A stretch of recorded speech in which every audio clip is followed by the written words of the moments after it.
Hey yo, welcome to the wonderful world of HungryHeath. Now I am not a classically trained chef. What I am is a self-taught home cook. I have studied under several television chefs. I have a PhD from YouTube University and a black belt in Google Fu. I love to cook. The only thing I love more than cooking is my wife, the sensational She'll Eat Steak. Together we host what we like to call the Friday Night Feast. Now this happens every Friday night, 6:30 Central. We'll cook up an entree, maybe a couple little snacks. We'll show you all how to do it, and then we'll just sit around chew the fat with all of our friends in the Hungry Horde. We have a blast every week. We hope you can tune in sometime. Today's video, I'm going to show you all how I do my tried and true low and slow brisket. How I smoke it on my Traeger Pellet Grill. And what I have here is a big brisket that I need to trim. Now it's just under 17 pounds. And I'm going to trim the fat off of it. I'll show you all that next. But what I like to do, we like ours seasoned very simplistic. Just salt, pepper, and garlic. But what I really like to do is I buy the giant whole peppercorns. Okay, it's not bad. And I will do equal parts of the peppercorn with large chunks, what is it? The coarse ground Redmond sea salt. And what I'll do is I'll grind those up to equal parts, but I'll measure off and do, like I said, equal parts. Usually it's like 3 tablespoons each. I'll just look and see what it equals to cover up the brisket.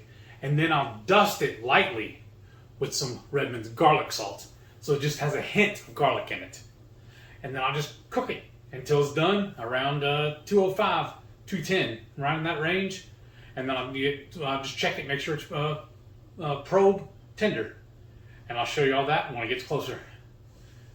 So let's get to cooking. Yes. Now let's get this thing open, trimmed up, seasoned, and onto the pit. Look at that price, y'all. Isn't that amazing? Look what it originally was. So I feel like I got it half price, basically. And what I really love about this is if I go to my local barbecue joints, it's going to cost me about $25 a pound. So I think this is a great deal for this brisket. Enough of that. Let's get to work. So now that we got it trimmed, let's get it seasoned. Now remember, this is that fresh ground peppercorn and the Redmond's coarse ground salt. So I'm just going to liberally dust this whole brisket.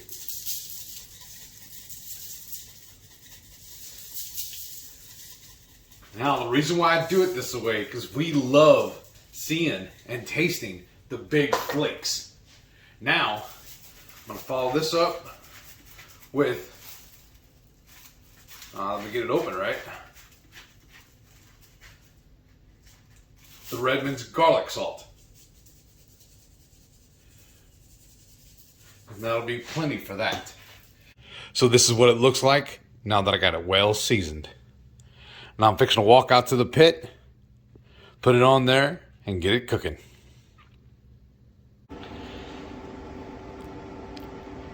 All right, it's showtime. We already have the pit preset to 225.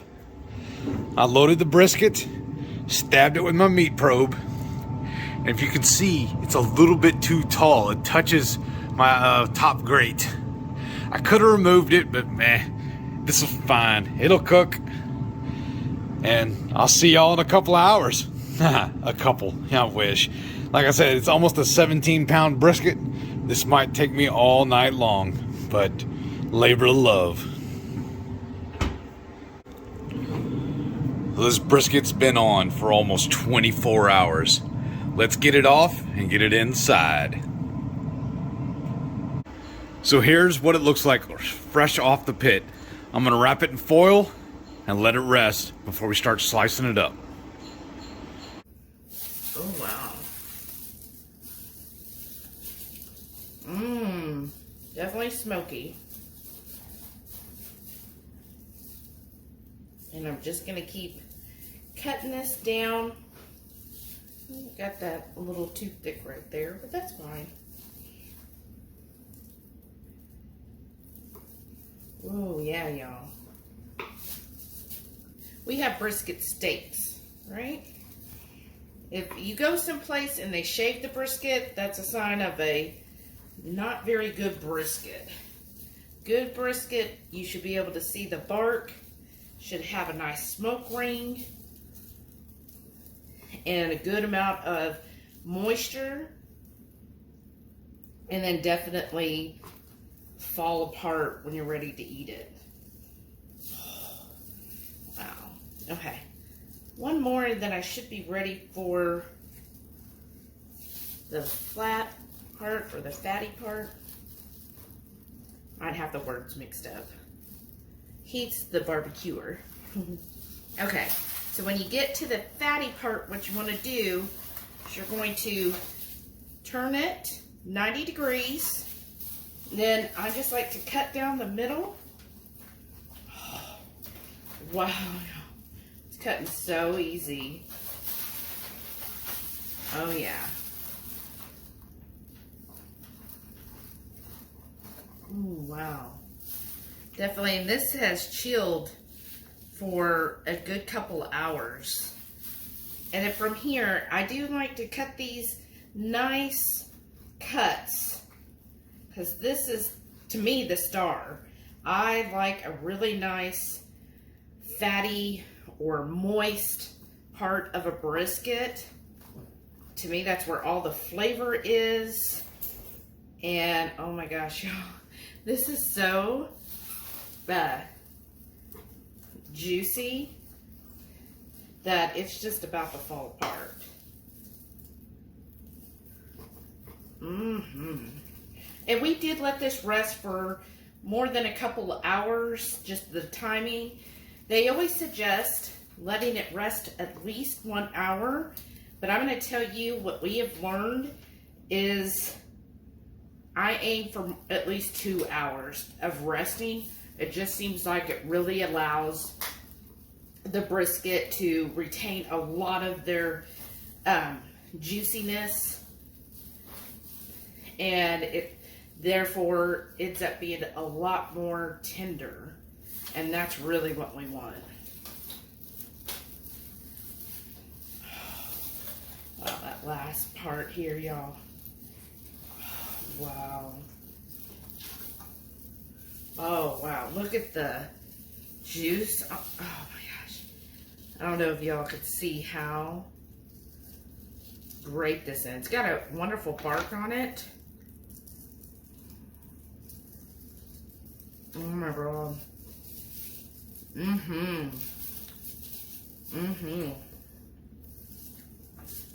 That's perfect. So, we got it pretty much sliced up. I'm going to keep this half unsliced, and that's what we'll be eating on this week. So this will be definitely more than enough food for Heath and I for the whole week for our lunches. If I can stop eating it now. Alright, I'm going to get our plates ready for our dinner, and then we'll show you what it tastes like. I tell you already, it's amazing, y'all. But we'll definitely have a taste test on camera so you can see how wonderful it is, and then you can make your own brisket. Hey, yo. This brisket turned out phenomenal. And it ended up taking me almost 24 hours to get it cooked. Typically, I try and pull my briskets at 210, the internal temperature, 210 degrees. Today, I pulled this one at 209.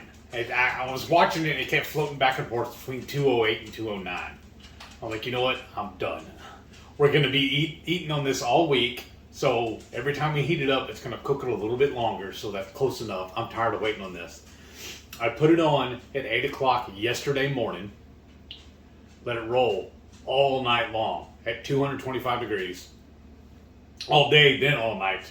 And then I got this morning and pulled it off at roughly 8 o'clock. So I'm really, really pleased with how it tastes. Yeah. I took a little piece earlier this is going to taste even better right now.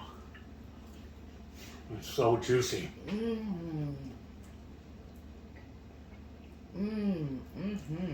So good. Wow. And we're serving it with a little bit of our mustard slaw, and then I make some pork belly, Brussels sprouts, duh. And so, oh my gosh, this is going to be one huge meal for us. I think it's going to work great as our, also doubling as our meal prep for the whole week. Oh, I'm really pleased with how this turned out. I trimmed it. Then I just, my normal rough chopped or ground, whatever, black peppercorn and that coarse ground Redmond's real salt. And then I dusted it with a little bit of the garlic salt. And the bark looks amazing to me too. And tastes good too. I like a good bark on brisket. Yeah, this is great. Ooh, yeah. I'm tasting some of the pepper. Got a little bit of a peppercorn. Oh, that's so good, y'all. And if you notice, I haven't added any barbecue sauce. Because the way I was taught and the way I truly feel about it, if you cook it right, it doesn't need sauce. It'll stand up on its own. Sauce really is only there to hide a bad cook. So if you go to a restaurant and they automatically sauce their meat before they serve it to you, they're kind of ashamed of themselves. Right, they're hiding it. Yeah. Because Exactly. then what is it you really like? The sauce that's always full of sugars, or the actual barbecue? Right. But this is amazing. Well, let us know if you plan to smoke a brisket, and if you like our method of cooking it.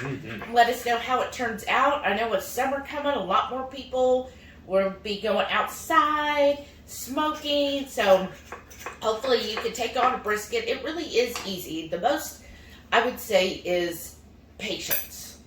Right, number one, you need patience because it'll take a while.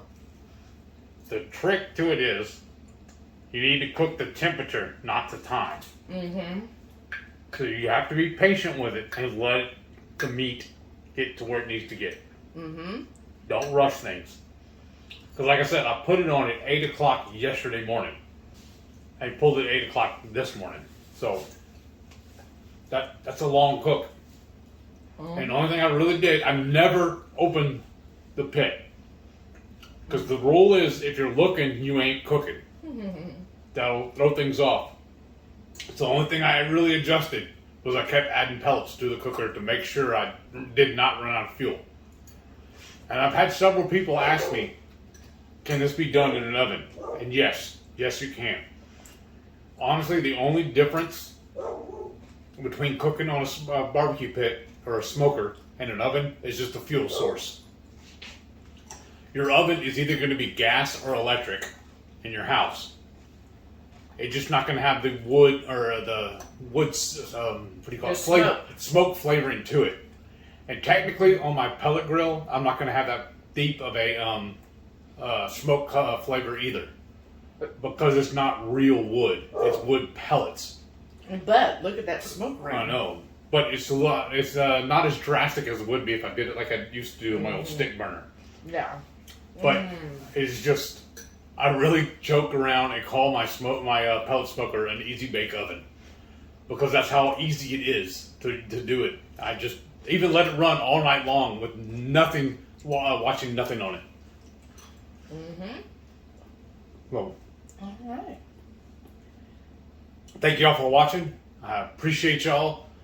Don't forget to give me a thumbs up if you don't mind. If you're new here, subscribe. Welcome aboard. And we'll catch y'all next time. But before we do, make sure y'all tune in every Friday night, 6:30 Central. We do the Friday Night Live, or the Friday Night Feast. I'm messing up my own stuff. It's just, I'm so excited about how good this brisket turned out. It's been a while since I cooked one. I felt maybe I forgot, but rest assured, I have not. Thank y'all for watching. We'll see y'all on the next one. Bye.